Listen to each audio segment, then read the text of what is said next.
Good evening, everyone, and welcome. My name is Kate Mildenhall, and on behalf of Geelong Regional Library Corporation, I'd like to welcome you all to the library's online author event this evening.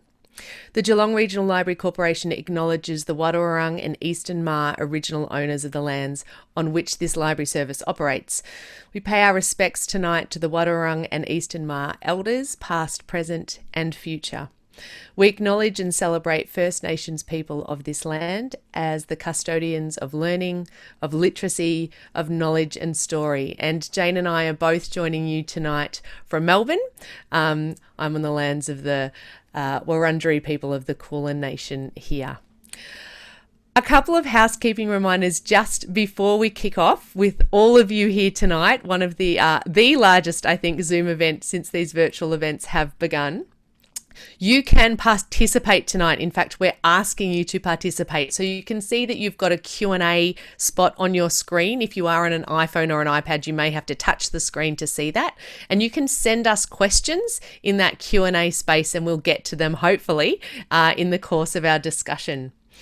This webinar is being recorded, so you will be able to watch this discussion again and keep an eye on the library's website to find that out.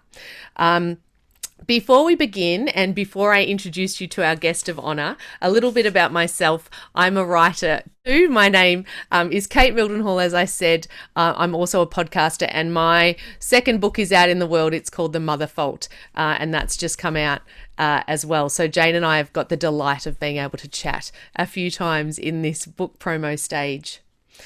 And now, your guest of honour, Jane Harper, who really does need no introduction, but I shall introduce her all the same. She's one of Australia's favourite authors. She's the author of the international bestsellers The Dry, Force of Nature and The Lost Man. The Dry has been adapted into a major motion picture starring Eric Bana, and there's already been a question about it, and we will get to discussing it. It's out next year. Jane has won numerous top awards, including the Australian Book Industry Awards Book of the Year, the Australian Indie Awards Book of the Year, the CWA Gold Dagger Award for Best Crime Novel, and the British Book Awards Crime and Thriller Book of the Year. Jane Harper, welcome. Hi, Kate, and hi, everybody. Thank you so much for tuning in. It's really exciting for me to be here because, as you may know, when I first moved back to Australia 12 years ago, I lived and worked in Geelong and have such fond memories of it and still love to visit. So I'm sorry I can't be there in person, but this is really great. Thank you to the library service for operating this. So Jane, I actually wanted to begin there because that really interested me about your time in Geelong at the Addy. Can you just give us a little snippet of what life was like when you were working at the Addy as a journalist, please? Yeah, I mean, God, I loved it. So I have Australian citizenship. I've got dual nationality, and I moved back to Australia from the UK after having lived here as a child. And then I went back to England, went to school, university, worked for a few years on papers over there. And then in 2008, I thought, I've got this opportunity where I could go and live in Australia. Why not take it? So I applied for like a few different places, and which in hindsight, I have to say, I'm so glad I didn't get some of those jobs because I realise now they were literally in the middle of nowhere. They were places. But luckily for me, I landed at the Geelong Addy, and I moved over, and and I really loved it. I mean, it was like living the dream, like coming from the UK, beaches, and had this like great community. And I always feel like Geelong really punched above its weight in like the art scene. Like I had some amazing kind of like events and like really, really good theatre and things. And I remember so clearly telling people when they said, "How long are you here for?" And I said, "Oh, I'm going to be here for a couple of years and get some work experience. Then I'll go back to back to England." And the expats particularly would all kind of laugh knowingly and say, "Yes, that's what I said. That's what I said 20 years ago." And I laugh as well, and I'd say, "Well, no, I'm really only here for a couple of years." And then, sure enough, what can I say? Geelong sucked me in, and what is it now? 12 years later, still here. So I've got to thank for that. We are so very lucky to have you. Jane, I want to start by asking you a little bit about this very strange book launch promotion that you've had. I know that in the past you've had really beautiful big events at places like Geelong in the library, in the gorgeous library there. What has this strange book launch been like in these COVID times and in lockdown for you in Melbourne with your two children? Yeah, I mean, it's been really different. Normally, like, I've done events in Geelong and other places in the past, you actually get to go in person and meet the readers and see them holding their book in their little fists, which is always, like, I think one of the best parts of being a writer, because you're so kind of alone a lot of the time and sitting at your desk and it feels all a bit abstract, and then to actually kind of get to go and meet people is really great. But I mean, as you, Kate, would know, I mean, your book, The Mother Folders, came out recently, which, by the way, I'm sure I might mention this again throughout, is absolutely fantastic. If you haven't read it, you really, really must. It's really amazing. I've sent her lots of chocolate, so she'll say that.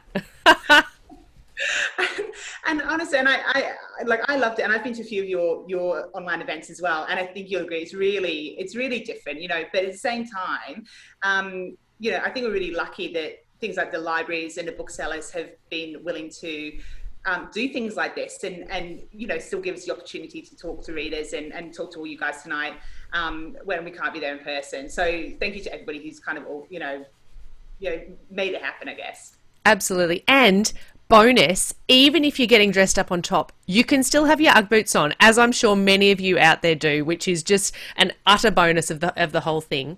Let's get down to it, Jane, and your incredible new book, The Survivors. It is your fourth novel, another compelling Australian mystery. I loved it so much, although, and I told you this last time, because I get sent these books and they can't, a little pile happens in my kitchen, and my husband just stole this one first. And I was like, hang on, where's Jane's book gone? But he had in fact stolen it to read it ahead of me. This may have happened to some of you out there in your household as well when you got your copy, and we'll let you know where you can get your copy at the end. So The Survivors is set in a small coastal town in Tasmania. In Evelyn Bay, and Kieran and his wife Mia and their baby return there. Can you start us off and just tell us a little bit about Kieran and why he has to go back to Evelyn Bay? Where does this story start? Yeah, sure. So like my other books, this The Survivors is another Australian mystery. This time, as you said, set in a kind of a real small coastal community in Tasmania, and it's told through the eyes of the main character, Kieran Elliott, who is this 30-year-old guy who grew up in a small town.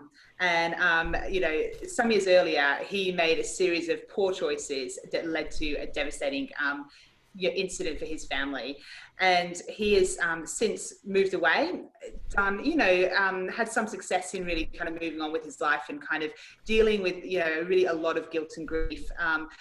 But it's still there, in a lot of ways. And when he returns to Evelyn Bay to help his parents, where his father is in quite advanced stages of dementia, and he comes back for a visit, and he's barely arrived when a body is found on the beach, throwing the whole town into turmoil, as you can imagine. And the reader into that chapter and now unable to put the book down for the rest of the evening. Thus, many readers staying up till the small hours to keep reading. There's already been some questions posed in advance, and helpfully they're on the same track as I was. People are asking about your inspiration, and I want to know, what was the seed that first started this particular story, Jane?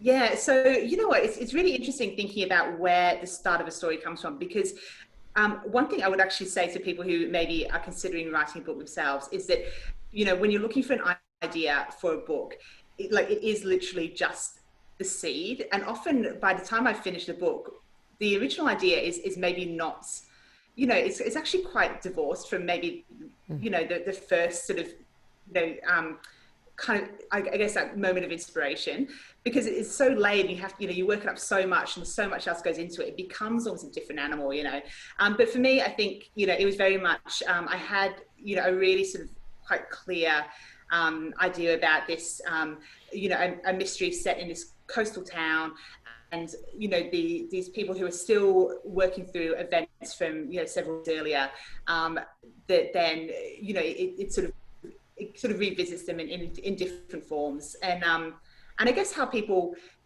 cope with traumatic events. I'm always really, even though my books, often they're kind of described as like crime or mystery or thrillers, but for me, often that element is really just the catalyst for what comes next. And I'm really interested in that kind of ripple effect in, what happens afterwards, and how people react and how it shapes their lives. So that's kind of where I started with this book and with all of them, really. Someone asked whether it was based on a true incident, and it got me thinking to whether or not you are a fan of true crime podcasts. Do you always, pour over the sections in the newspapers where there are crimes and you are seeing that ripple effect and family members perhaps being interviewed and things like that? Does that always pique your interest as a writer? You know what? Actually, not at all. Like, I'm really not a big true crime person at all. And so all my books are always sort of fictional. And, I think, when you're trying to write an authentic story, often, I guess, ideally, those events and those themes and the kind of incidents and things are things that feel recognizable because they are things realistic, problems in society or things that we read about. So that's kind of what I'm looking for, something authentic but fictional. And and true crime, it actually really doesn't do it for me at all. And I don't know if it's because maybe all those years working as a journalist. Yes. I just felt like, I really have seen that aftermath. And I mean, I've sat in courtrooms where, I've seen families, years after something has happened, sitting there just trying to kind of get some peace with, what's happening. And honestly, up close, it is devastating. And sure, like, occasionally there'll be like a Netflix special or something and I will kind of binge watch it, same as everybody else, but like there are people who I've spoken to who I will never forget, over the years, and I still think about it sometimes and think, what has happened to you, and what and that impact of like someone's decision, either something has happened to them or someone in their family has done something and it has completely changed the course of their life. And and that has always sort of interested me, but I feel a lot of sympathy for those people. That's really interesting, Jane, you talking about that, because that certainly in your writing, that incredible empathy you have for all of the characters, which could be read, I suppose, from some readers as, okay, I've got this vast group of characters here. Any of them could be responsible for the crime. But there is also this extraordinary care that you take with the characterization of each of those characters, and quite in depth, delving into their psyche as well. You did some really interesting research for Kieran, I think. Yeah, I mean, I think, whenever the themes start to emerge in a book, I think it's always really important to handle them with, as authentically as possible and with sensitivity, I think, because, you don't want to kind of, tap into sort of shock value for the sake of it. It's got to be, I think, representative of people who have actually gone through things like that, and readers who may relate, want to kind of get that real, real sort of, ring of truth, I suppose. So for Kieran, for example, with these sort of elements of grief and guilt that are kind of woven throughout the novel, I spoke to one of the lead clinical advisors from Beyond Blue, who's really, really generous with his time, and talked to me a lot about, how events that sort of are very traumatic can really impact people long term, especially young men, and especially the kind of ways that they can tend to respond. And so I spoke a lot about, the sort of patterns they can fall into, what kind of advice they get, and what things do help if they're able to follow them. And I really wanted to, I think with Kieran, show that, although, like events and feelings still linger, it's not everybody goes completely off the rails all the time. You can absolutely kind of, still have, kind of lingering issues, but maintain your life to some degree quite successfully. And I think that's the kind of balance I wanted to strike with him. Many readers will say that the landscape is also a character in each of your 4 novels, and it's so beautifully depicted. Evelyn Bay is just waiting to be put on film, I feel. Can you tell us about going down to Tasmania and the research that you did? Yeah, sure. So actually I'm excited fiance. I don't have too many details to share at the moment, but the Survivors has actually been optioned for a TV series. Hurrah! Really early days, so more details will emerge. I'm sorry to be so vague at this stage, but hopefully we will, see it come to life on the screen. So exciting. In years, so you kind of 5-10 years in the future, we'll see what happens. But hopefully we'll keep your eye on that one. But I think when I went down to Tasmania to do the research, it was. Tasmania was a really easy choice for me for this book. Coastal community, like rugged seascape, like it was a really natural decision. And I've been there a few times for just on holiday for visits and things. But I always like to do a real underground specific research trip, which I did for this one as well. And I think the thing I'm always trying to capture, I guess, is again that fictionalize the place but make it really recognizable. So if you've ever sort of been down there or you live down there, there's a lot of elements that sort of ring those bells and make you feel like, yes, we are in that place and with those people. Do you draw a map when you're and have it up on your wall when you're doing your writing, Jane, to keep you like it seems so specific. We have to know, where the body's found, where everyone lives. It's part of putting together the kind of puzzle. And I wondered whether you have to draw it out to keep track of it. Yeah, it's a good question. And the answer is sometimes. Okay. Because I don't let myself get dragged into it too early, because I think sometimes you can, really, in a fictional town, you can usually make most things work as long as they're consistent. So I kind of let the action kind of, I get the action to sort of play out and work out where characters maybe need to be in relation to each other, and then I'll probably fix it in space so that it makes sense. But and then I'll go through and check that yes, it does take 15 minutes to walk to the surf club or whatever, but yeah, sometimes I do, and I have to say it's always though. I don't know if you've done this, but it's always one of those things. You sort of draw up the map and like in your mind it's quite clear, and then you put it on the page and it's all a bit like, okay, so to get here they have to walk past this place. So does that mean, can I change the map or do I have to change the words? Yes. And I'm always, if possible, I always try to change the map rather than change the words. The Lost Man was another example. That was one. I did have a map really early on for that, because I think that one was so kind of such a big sort of spatial element. Yes. I needed to be quite clear about where everybody was in relation to each other, even though it's about 5 people in 1,000. There's certainly more people in this one. One of the scenes which is so striking, and this isn't a spoiler, we're being very careful of spoilers, but this isn't, is that your characters go scuba diving. And Jane Harper, I know that you, as an excellent, author doing your research, you also went scuba diving as part of your research. Absolutely. No stone left unturned, that's right.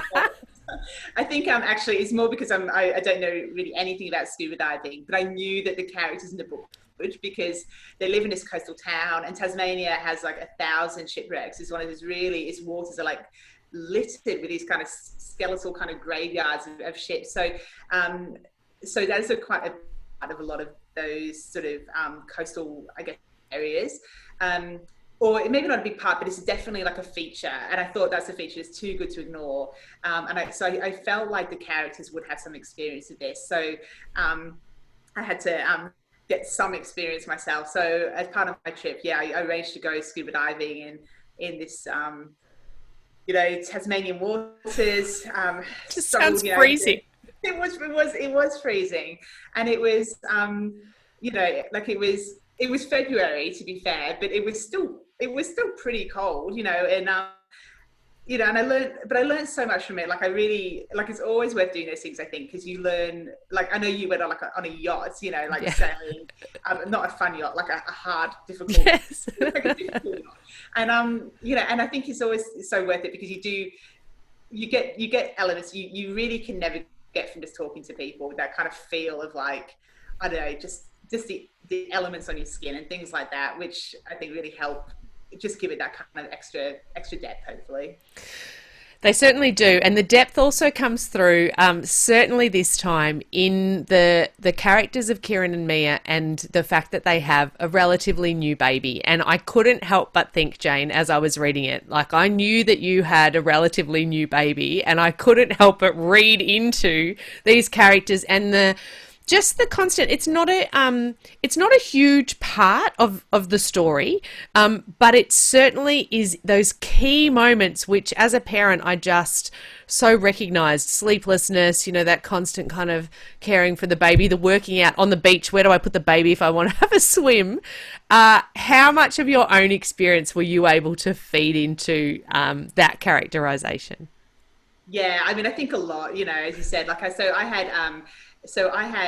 a 12-week-old son at the time when I went to Tasmania to do my research, who came with me. So my 4-year-old daughter, my husband, and a 12-week-old baby came with us. And to be honest, that wasn't like ideal. Like if I could have left it for another time, I would have. But the schedules demanded I went, sooner rather than later. And I do like to go to quite a specific point in the writing process where I've got most of the action down, but I've still got wiggle room to change things and add things in, based on what I learned, which is usually like a lot.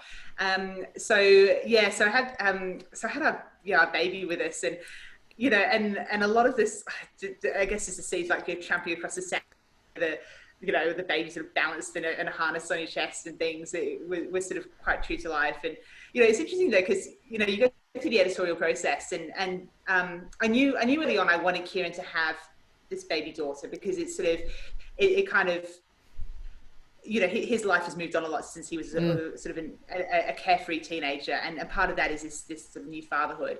And so the baby was not sort of just because I had a baby, but obviously my baby kind of inspired that baby, on the pages. But when you go through the editorial process, I remember having a conversation with one editor where they were saying, do you think you should play a bit more with the baby and like do more things with it? And I was just saying, and I was thinking, like, the thing is, like, 12-week-old babies, as much as you love them, they're basically like a potato with eyes. They don't really, they don't require actually that kind of social interaction. They do not. The editorial note was like, I mean, could it be more like a more of a sort of emotional connection, between the baby and the father? But I mean, I was sort of thinking, well, realistically though, this baby, you keep it fed, you keep it at the right temperature. That's about it at 12 weeks. Kieran's in this, and it's absolutely right what you say, because it's like this story happens in multiple kind of time zones also, almost, because Kieran is here at this point, the present day, as a new father. He's also dealing with his own father, who, as you say, is in the kind of later stages of this dementia. And there's this constant thinking back to the past as well, and of course the town that has its past kind of coming up against the future as well. Can you talk a little bit about the relationship between Kieran and his dad, and what inspired that, the way that you wrote that character and the dementia?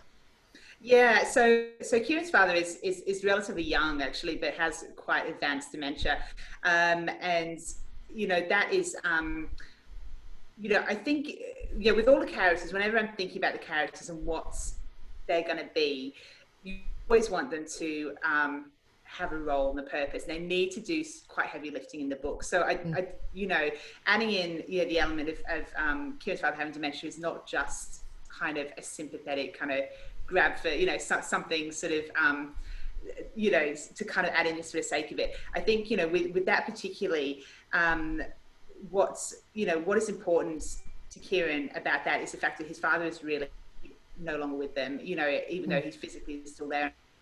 I think anybody who's had a relative who has, dementia knows that feeling of them being gone well before they're gone, and Kieran has come back to this hometown, and he has this kind of weight bearing down at him from both generations. So he has this new baby, which is, so many of us know, with the first time sort of parenthood is so kind of disorienting, and you really sort of thrown, I think, in a lot of ways. And then he also has this quite confronting relationship with his father, who is really no longer there, and he's sort of I think it's sort of starting to come to terms with the fact that any sort of anything that have been left unsaid will remain unsaid, because they can no longer really connect. So he has this sort of dual responsibility. And I think that, plus going back to his hometown, really invites him to do quite a lot of reflection on, you know, I guess the kid he used to be and the man he is now, and how his perception as, you know, as an adult, as a father, you know, as a son of an ill man, changes his perception of the past and what may have happened then. Part of what makes your books so incredibly compelling to read is I think that they do operate on so many levels, and you're following all of these wonderful little plot lines as you go with them too. Jane, you did an interview for the First Time podcast, which I produce with Karina Kilmore, another fantastic crime writer, where you talked about writing backwards from the end. And honestly, our social media kind of all lit up with all these people saying, "Get Jane to talk more. What's this thing about writing from the end?" Can you tell us a little bit about the process of writing backwards from the end? Yeah, sure. So actually, technically what I probably do is I plan from the end. Yeah. I sort of make that distinction because I think, you know, like that is just something that really sort of helps me a lot. And what I mean by that really is that when people ask me kind of, you know, where do you get the idea for the book from? Or what do you start thinking about? I think a lot of people, including myself, you know, before I wrote a book, I would naturally think, you know, you want to think of a great opening, like what's a great hook that's going to draw people in. But for me, I sort of come to realize over the course of, you know, 4 books, and I kind of realized this early on. It's taken me a while to kind of crystallize in my mind. This is exactly how it works. But the really opening is nothing if you haven't got, if you're not going to be able to carry it through. So the thing that really kind of interests me is like the ending, and that's actually what tends to hook me when I'm thinking about an idea. And that's the kind of the conclusion, you know, where the reader kind of gets to the last few pages and it all sort of becomes clear, and they're like, so that's what happened.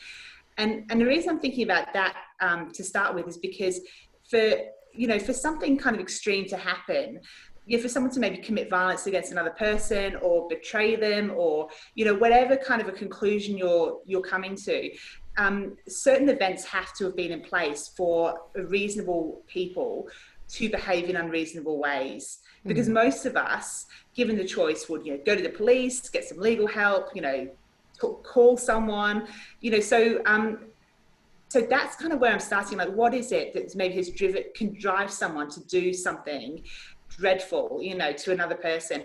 And then when I say work backwards, I'm starting to then think, okay, so who has done what to whom and why, and what's been the cause of that? And is it something recent? Is it something that's been brewing for years? Is it an accident? Is it kind of a flash of temper? Is it, you know, something that didn't intend to happen at all? Like there's a few reasons, you know, why I think things can happen. And then you're thinking, okay, so what's this character's relationships, and who are they? And then, you know, and then if you've got sort of, say, a victim and a perpetrator, neither of them are probably going to be the main character. So you need, who is the main character who can kind of give you an overview of like the whole situation we're building here.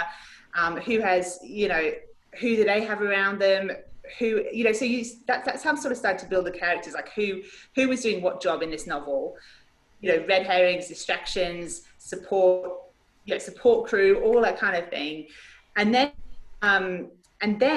it's only really sort of, as I'm kind of really building a picture of these people's lives and where they live and what's happening to them, I start to think, okay, where am I going to drop the reader into the story, and what is going to be that great opening that's going to grab them? Because at that point, you can think about everything you have at your disposal, all those things you've thought about, and what is like the most exciting, interesting bit of this whole story. And that's where I'm going to start it. And I can start it there with confidence, knowing that everything is funneling its way into that conclusion. And so it will work because everything is built around that conclusion. For anyone in the audience who is interested in writing, please just note down that you want to go back and listen to Jane's answer just then. That was a masterclass in blotting just in one answer. I will get to your questions. I know you're already asking them, and I promise I will get to them in a moment. Someone, in fact, has asked about your journalism background, Jane, and it's making me think about how you write down your notes or ideas during this process. If you've got these fantastic kind of questions already rolling around in your head, do you take notes out in the world? Yeah, I do, absolutely. And that's actually one of my top tips, because it's such an easy, no matter what kind of writer you are or what kind of stage you are, that is such an easy way you can help yourself. And it sounds, people I think kind of roll their eyes slightly at that because it sounds so boring and so trivial, but honestly, note taking helps me it takes 2 seconds to do, and it helps me 1,000 times over, because it does a few things. So it frees up your mind so you can know that it's down there.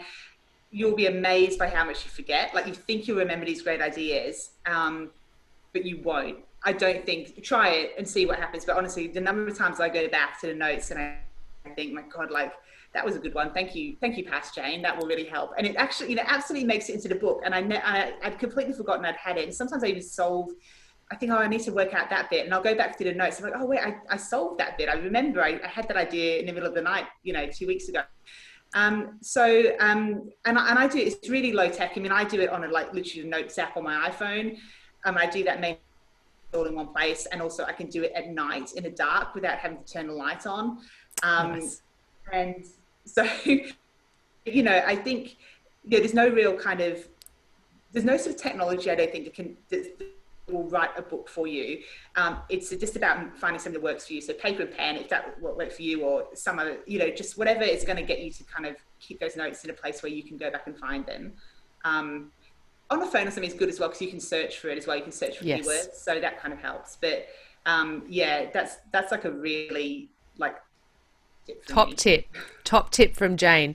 On research, Emma has asked how you were able to conduct such in-depth research and interviews when you first started to write. And she's saying she assumes that you couldn't just walk up to someone and start to talk about their lifestyle, trauma, etc. in great detail. Has your interview process changed over time, or what do you do for those interviews as part of your research?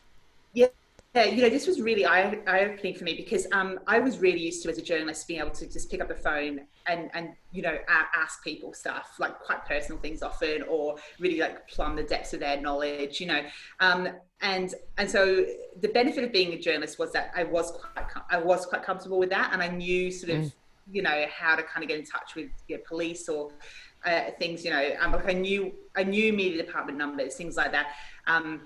Which are honestly actually all accessible. Literally you can just Google them. But I knew, I knew you could Google them. So I think when I first sort of started writing the books, I wasn't quite sure if it would be the same, because I'd always had that that kind of air of I guess I had the protection of the newspaper. I was always calling from somewhere with a legitimate reason, and calling this as an author who's interested is a little bit different.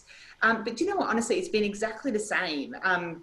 People are really so willing to talk to you about their experiences if you are interested and open-minded and genuinely kind of want to kind of listen to what they have to say. People love talking about themselves.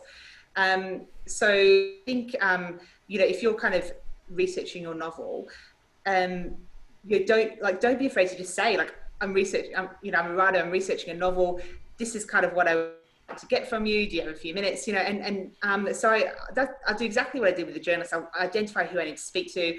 I'll tell them what I'm writing about, who I'd like to speak to, set up a time, do it on the phone, or eventually go and see them if I can.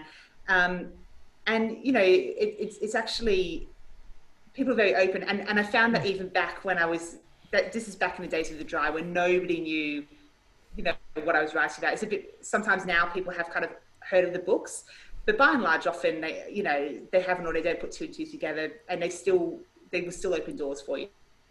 It's extraordinary when you're willing to listen. That people just want to exactly as you say, tell their story. Jane, there was some questions about your writing process and how it may have changed over time. And I know that you've written you've spoken, sorry, a fabulous TEDx talk, which hopefully people can look up because you nail it in explaining what your writing process is. But can you just tell us a little bit about what that process is and whether it has changed much over the 4 books? Yeah, sure. I mean, so yeah, as I said, a TEDx talk. Please do watch it because honestly, it was the most terrifying experience of my life. You don't look terrified. Thank you. Well, I had to memorize 10 whole minutes of a speech without notes. So watch it and make me feel like it was worth it. But that sort of sums up a lot of it. And but I think one of the things, basically in kind of a nutshell, I talk about in that is that like creativity is not like it's a skill like any other, and like any other skill, it can improve with like practice and with working techniques. And those will be different for everybody, but there are things that really practical things you can do to help yourself get the best out of your creative project. So, and that can be like making consistent time, whatever that may be in your day. And I know it's really hard when you're like full-time work or you've got kids, or you've got other responsibilities, but whatever you can kind of carve out in a kind of persistent manner, so you feel like you've got some space to think about it and you can see your project developing. And I think the other thing is like kind of trying to educate yourself about techniques as well. So, if you can, if you find it useful to, read books about writing, or, come to, I guess, like talks like this and things where you can hear other authors give you their advice and see what works for you. And not everything will. Everybody has a really different working style, but so that when you actually come to write, you've got you've got some tools at your disposal. You're not just starting from scratch.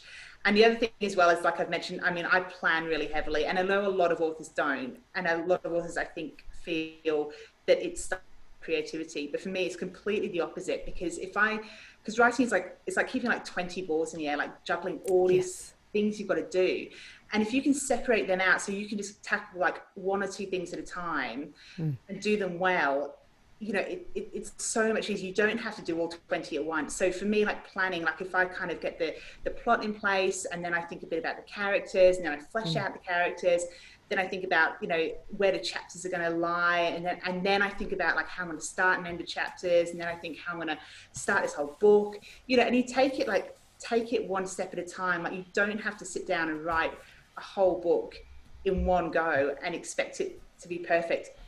Break it down into kind of manageable chunks and let yourself like take it step by step. That's completely fine to have to do that. So those are kind of, I think, some things that, I just feel like would have really helped me when I was starting out, because, you sit down and you think, God, 90,000 words or whatever your book's going to be, it's so long. Like, how do I even start this? And I think just taking it down into these kind of, let yourself tackle it one step at a time, and just follow through, and that will really help you, I think, get a long way with whatever you're trying to write. It's great advice. And in writing circles, I know that Jane, people often talk about, Jane Harper and this kind of the journalistic pragmatism of just like, they write to time. Like there's no angst about the whole process or like, what am I doing? Like it really is exactly like that, working to a plan and getting the work done. And I think I have benefited from listening to writers like you talk about that and taking some of that whole angsty writerliness away from it as well. So thank you for sharing your wisdom. Now, I feel like I've got a teaching background, and I feel like I'm at that part where if we don't address the Dry and Aaron Falk, then I'm going to have a riot in my Year 8 class. So we are going to address it. Thank you for all of your questions. You've actually got someone in the audience, Jane, who has seen a version of The Dry before its final edit. So I'm not sure who they are or how they got to see that. They loved it, they said, so that's fine. They're asking, what are your thoughts about the film? And I want to add to that. Can you tell us a little bit about the fact that you make a cameo appearance, please? I know whoever it is who saw it. I don't know if you saw me. My big screen acting debut. I was in the second row of the funeral, and I was also holding a glass of white wine at the wake. I'm sure you will not forget those moments. They seminal. Yeah, I mean, I've seen it as well. I've seen the finished final cut of it, and I thought it was amazing. I thought they really have done such a beautiful job with it. And Eric Bana is as incredible as you would expect as Falk. He's really, really, really good. The whole cast is great. Genevieve O'Reilly plays Gretchen, perfectly cast. They're just so, I think, really capture the characters, the kind of the spirit and the feel of those characters in exactly the way I would have hoped. And yeah, I mean, like when you hand over your kind of book to someone else to do a whole separate creative project with it, it is like a real leap of faith. And and I didn't really know how it was going to turn out, but I did have like a lot of faith in them. And Robert Connolly, the director and screenwriter, kept in touch throughout, really. And so I knew the kind of path it was going down, and I was really kind of excited by the ideas they had. Yeah, and I just love it. It's due out. It was supposed to come out in August, and then it was delayed for obvious reasons. And now it was, I believe, it's due to come out in April. Although I've since heard that the James Bond film is also coming out. In a sort of a James Bond has nothing on Falk. Let's say. Well, I feel the drop absolutely take James Bond. I think I feel that might lead to a different date being announced. So we'll see. But look, it's completely finished. It's due out next year, and I think if you enjoyed the book, you will really enjoy the film as well. They've done a really amazing job. So this leads on to the next question, which everyone is desperate to know. Jane, will there be any more Falk books? Do we get to see Aaron Falk again, please? Yeah, look, I think definitely, at least for one more. I think what I've always sort of with the books, like, it's always so important to, I think, have the best characters to tell the story. And I knew really early on with The Lost Man and Survivors, like I talked about when I'm doing the planning, I knew so early that they were going to be standalones, because there just was not, unfortunately, as much as I love him, there was not a place for him in these books. And it was fun as well to kind of have those standalone characters, because you can really kind of put it all into one book and like pour everything into those characters for those 300 pages. So for him, it's really just been about trying to find like the best idea for him, and somewhere that's going to really kind of give him an opportunity to sort of come into his own. Which I sort of have had a few over the last couple of years, but I actually just really recently, it's funny, like as soon as the book comes out, it's funny how much it does like free up your mind. And so suddenly I've actually had like a good idea that I think could really be worth working up for him. So as soon as I've sort of finished with the publicity, I know for the Survivors, like I think I'll like sit down and do a bit of brainstorming around that. So yeah, look, watch his space. Like absolutely, I think he will be back. It's just I want to give him like the best return possible. Oh, I love it, and I'm sure lots of those people in the comments there will enjoy knowing that as well.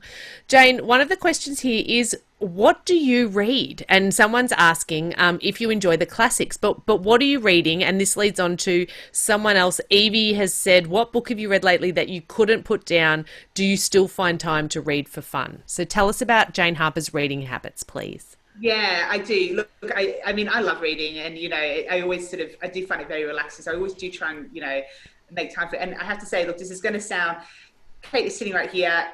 I'm just going to, like, if anybody else is tuning in for any other events, though, you've heard me. I've said this when she's also not in the room, but I really love The Mother Fault. It's Kate's new book. It's just out, and that was the last book I could not put down. I absolutely raced through it. It's like nothing I think I've read for ages. It was so thrilling. It was so written. I thought the characterization, look, I'll tell you this, Kate, what I do often when I read, I tend now to, two things happen. Either I'm sort of thinking, this isn't quite working for me, and why is it not working? And I'm enjoying it, but what do I think it needs to happen for it just to completely work for me? Or I'm thinking, this is amazing. This person has absolutely nailed this. What have they done here that is working so well? And with your book, I was thinking that every single page. Congratulations, it's beautiful. Everybody should go and read it. The Mother Fault. Thank you, Jane. So that's what yeah, kind of been reading most recently. Early on this year, in terms of more, I guess the within my specific sort of crime genre, I was really happy to see my former colleague at the Herald Sun, Karina Kilmore, be shortlisted for a Ned Kelly Award for her debut novel, which is a crime novel called Where the Truth Lies. So that was really exciting to see her book come out and to see it sort of get that recognition. And I also really enjoyed, there's an author called Benjamin Stevenson who actually did an event with Geelong Libraries recently with another guy called Carl Perry, who also wrote a great book called The Bluffs. But Benjamin Stevenson's book, his second book called Either Side of Midnight, and it's the second in his sort of in the crime novel featuring his same protagonist, which I also really enjoyed. His first one called Green Light, and so those those books I've really enjoyed as well. So that's what I've been, those are kind of three Australian authors I've been reading recently, really enjoyed. Excellent recommendations, and no doubt that they will be in the library here as well.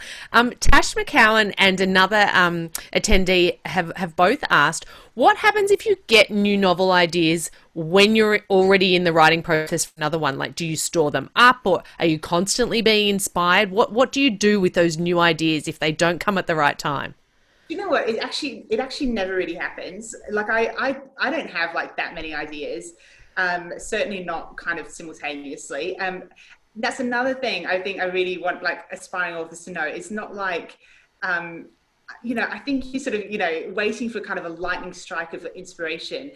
Often like it doesn't happen like that. You have to sit down and think, what am I going to write about? So, like I'm looking for an Australian mystery. I'm looking for maybe a setting that I haven't explored. I'm looking for kind of, I guess, like a conclusion which is different from ones I've done before. So it's all these kind of things you sort of, all these sort of tick boxes you're kind of looking for, and I'm kind of working, what would maybe fit this pattern, and then you're trying to think of these, and eventually something will kind of strike that you think, this has enough potential that I could build this up. But that's what I'm looking for. Like I'm looking for like potential in something that sort of, I kind of keep ticking over my brain. Like I keep coming back to it, and it interests me, and I feel I would be interested to know more about it. But often it is like I do have to really actively think about it. Like I don't really. Occasionally sometimes like I'll get kind of an idea, like something will sort of happen, and then I get out my trusty iPhone and I open the notes section, I have a folder saying like book ideas or something, and I kind of write it down there. I think ideas, like sometimes you have to actively go out and seek them. I think they don't always sort of come to you, and when I'm writing a book I'm so focused on that, I rarely sort of have like space in my brain for other stuff. I know that one of the things that I found really interesting as a writer, getting this advice, was that writing time isn't always necessarily writing time, and that there is also time for reading, for research, for thinking as well. I know that you have another space, a dedicated writing space that you go to.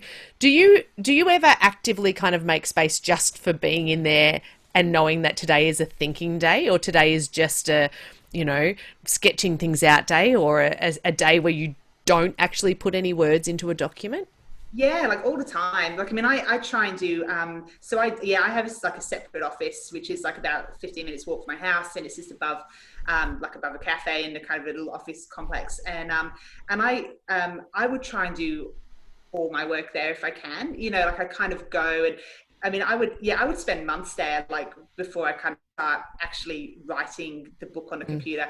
I mean, but I do write down a lot of my ideas. So even when I'm having like a thinking day, I would still kind of probably have a Word document open, and I'd be making notes and just kind of workshopping through things, I guess, on the page. Because I suppose I sort of find that helps me think. Some people might find it, kind of sketching things out and stuff, it depends how your brain is wired, I suppose. Like that sort of helps me. But yeah, I mean, for me, like the time planning is never time wasted. Like it's always worth it, and you save yourself so many hours. Like if you kind of go down the wrong path when you're writing, it is really, really hard to delete thousands of words. And I've done it, and it's very difficult to kind of to make that decision and then have to start that bit again. So now I really try and limit having to do that at any stage. But it also, I think it does require a bit of discipline to know that and think, you know, like activity is not always useful activity, and just getting words on a page or hitting your 1,000 words a day or whatever, unless they're really 1,000 words that are going to help you, often that can kind of drain you, and it means you maybe have a little bit less energy left when you actually get to the bits that you need and want to write. Jo, where is she gone? The person. Oh yes, Lynn has asked how hard is it to come up with an apt title, Jane? Do you come up with the titles yourself, or is that something your publishing team does? Yeah, I always have come up with so all four of them I've come up with a title, but like it's quite hard. Like I mean, it often sort of comes, for me, it comes really late, like really really late. Like the book. I mean, the book is like book four for the whole time, you know, and it's only really like when it's sort of getting to the point where I've got to submit it. I'm thinking about it throughout, but I sort of often, like, I find it really hard to kind of think what I'm going to call it, and it again, it's part of this like process where I think, okay, I'll put that to the side. I won't worry about that yet. I'll worry about that when I need to, and that's kind of towards the end when I'm about to submit it.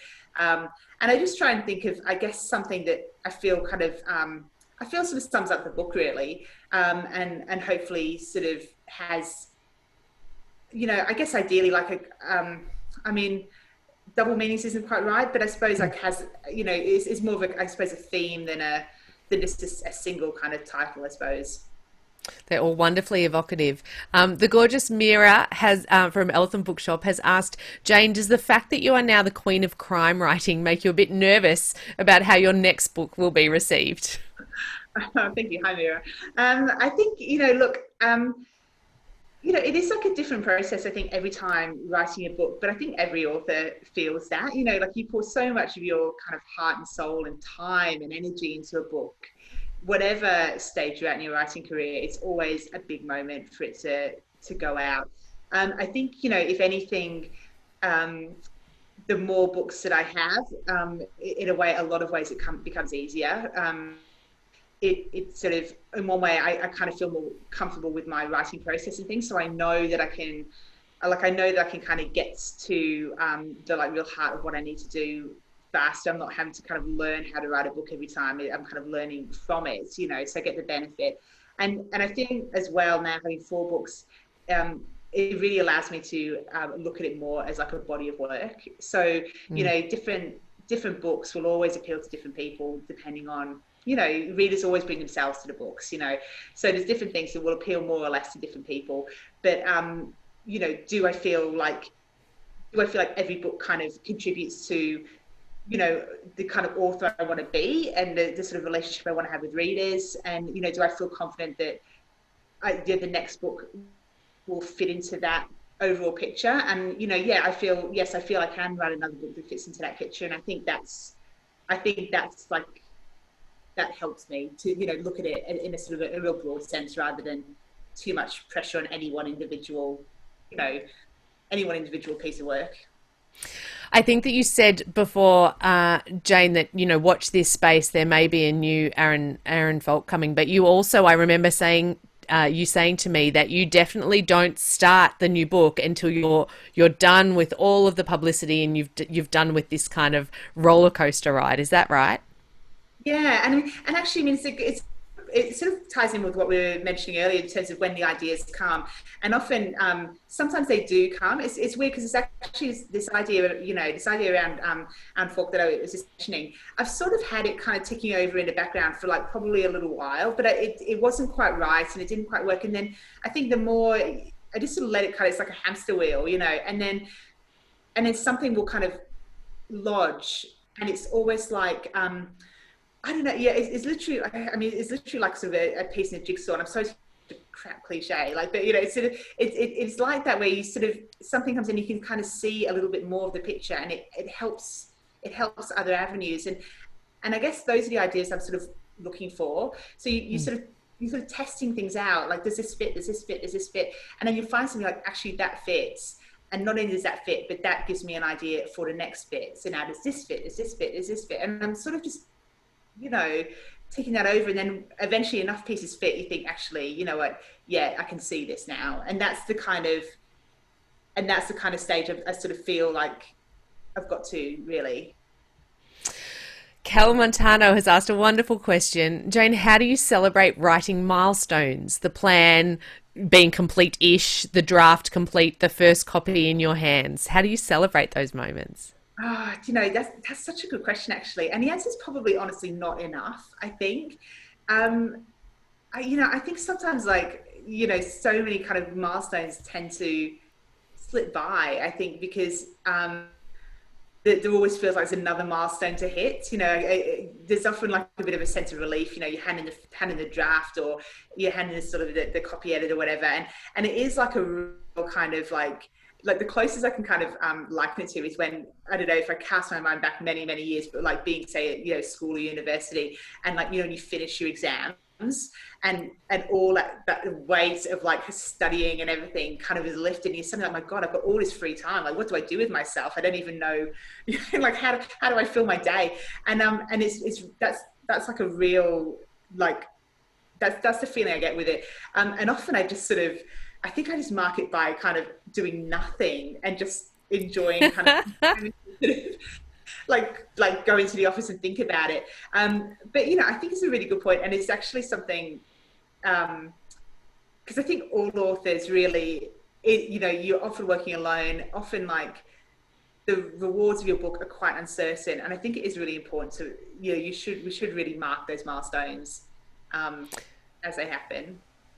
Jane, you've been such a delight to speak to. We need to finish up very soon, but I wanted to ask you before we let you go, you know, way back when you submitted that unpublished manuscript, you know, into the awards, did you ever in your wildest dreams imagine that this is where you would be these years later, 4 books now under your belt, and as Mira said, the Queen of Crime, #1 bestseller, all of this? Do you pinch yourself? You know, I honestly do. It's really unbelievable. And I remember that moment when I got a call saying I'd been shortlisted for that award. And I remember, you know, I remember so clearly at the end of that call, just thinking, like, in the distance, I could almost hear like a door opening, and I thought, this could actually happen from here. And I didn't dare believe it. You know, it was like this moment where this sort of tantalizing kind of thing is sort of in front of you, and you just want to reach out and grab it. And when I think back to that is still, you know, of all the things that have happened, that moment when I thought, you know, my book could actually get published is still, I think, one of the most defining and like the best memories I have of everything over the last 5 years. So, you know, I think if you're trying to write your book, like, that moment can happen. Like, it really can. You know, don't give up. Just focus on your work. Do the best you can, and do the best book you can, and write it for yourself, and know that deals get done every single day. There's plenty of deals out there for everybody. So keep your eye on the prize. Oh, that's absolutely wonderful advice to leave us with tonight. Deb Sansom has said, not a question, but just a thank you to you both. Great down-to-earth insights into the mechanics of the writing process. And I think that's the double gift which you give us, Jane Harper, which is not only your fabulous books, including this new one, The Survivors, but also your capacity to share your writing advice with us too. I think we got to nearly all of the questions. Before we let everyone go, I should let you know, for any of you who haven't yet got your hands on the book, and we didn't give any spoilers, this is what you need to do. You can obviously get The Survivors from Pan Macmillan, who the book is published by, or any of the excellent, amazing local bookstores, which I know you have down there in Geelong, which are incredible, or wherever you're zooming in from tonight. Copies of the book are also available to borrow from the Geelong Regional Library in e-versions and in hard copy. But I need to tell you this, the library has 30 hard copies in its collection, and there's already over 130 holds on The Survivors. So if you're a member, you might like to take advantage of the library's new click and collect service, which is operating at the moment. Or if you don't want to wait until 2024, you might want to pop down and buy a copy of the book from somewhere. Jane, you've just been a delight. Thank you so much. I know that the people of Geelong and who've come along tonight will have so enjoyed speaking to you. Thank you so much, Kate. It's always so great to talk to you. And thank you so much to everybody who's come along. And I hope to see you in Geelong in person in the not too distant future. Fantastic. And on behalf of the library, thank you all for joining us tonight. Have a wonderful evening and good night to you all.